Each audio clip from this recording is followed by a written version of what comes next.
না, এটা একটা প্রমাণ করা দরকার না। 2,30,000 টাকা ট্যাক্স লাগে এই নাম্বারে, এই নাম্বারে 2,30,000 টাকা ট্যাক্স লাগে। 2,30,000 টাকা যে অনলাইনে দেখাচ্ছে 2,30,000 টাকা লাগে। আমি কত কপি চাই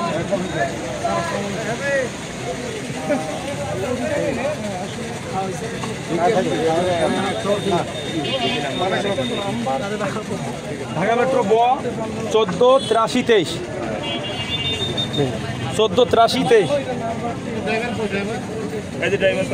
না ওইটা না স্যার, ওইটা না স্যার, ওইটা না, আপনি এই গাড়িটা করেন দেখেন তো। এটার নাম্বার হচ্ছে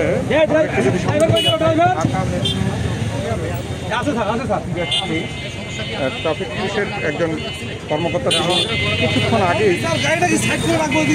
এই গাড়ির নাম্বার তো 2 লক্ষ টাকার উপরে ট্যাক্স বাকি আছে। জরিমানা দিয়ে চলে যাবে। হোন্ডার অনেকেই আছে, হোন্ডার লোক আমার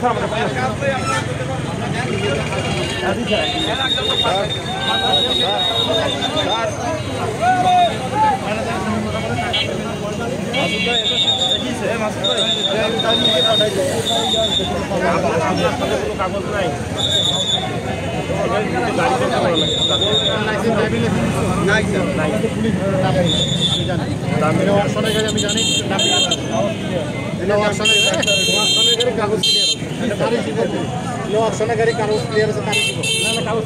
জুলাই ঠাকুরগাঁ জেলা সদর থানার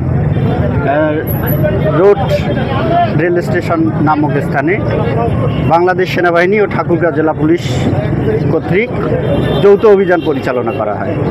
এই অভিযানে একটি হানিফ পরিবহনের বাস, একটি মাইক্রো, একটি মাহিন্দ্র ও 13টি মোটরসাইকেলের বিভিন্ন আইন অপরাধ লঙ্ঘনের জন্য 67,000 টাকা জরিমানা করা হয়।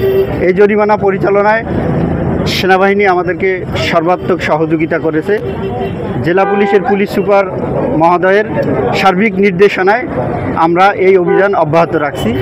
আমরা বিভিন্ন জায়গায় বিভিন্ন চেকপোস্টে এই অভিযান আমাদের 15 তারিখ পর্যন্ত অব্যাহত থাকবে। আচ্ছা, আপনারা বেশ কয়েক বাংলাদেশ পুলিশ সবসময় অভিযান করে আসতেছে, আজকে যে অভিযান করতেছে তা না, বিভিন্ন সময়ে বিভিন্নভাবে অভিযান পরিচালনা আমরা করতেছি। ঠাকুরগাঁ জেলা পুলিশ এবং বিভিন্ন পুলিশের অভিযান কিন্তু অব্যাহত আছে। আপনি কোথাও দেখবেন না এই কয়েকদিনে শ্যামলী, হানিফ, শাহালি যত পরিবহন আছে প্রত্যেকটা পরিবহনে কোনো না কোনোভাবে জরিমানার আওতায় এসেছে। আমরা আমাদের জায়গা থেকে আমাদের দায়িত্বটুকু আমরা পালন করি। তারা তাদের জায়গাতে নাগরিক সচেতনতা যদি বৃদ্ধি পায় তাদের কাজটা তাদের করতে হবে। এই দায়বদ্ধতা বা এই প্রশ্নের উত্তরটা আমাদের পুলিশের পক্ষ থেকে দেওয়াটা খুব কঠিন।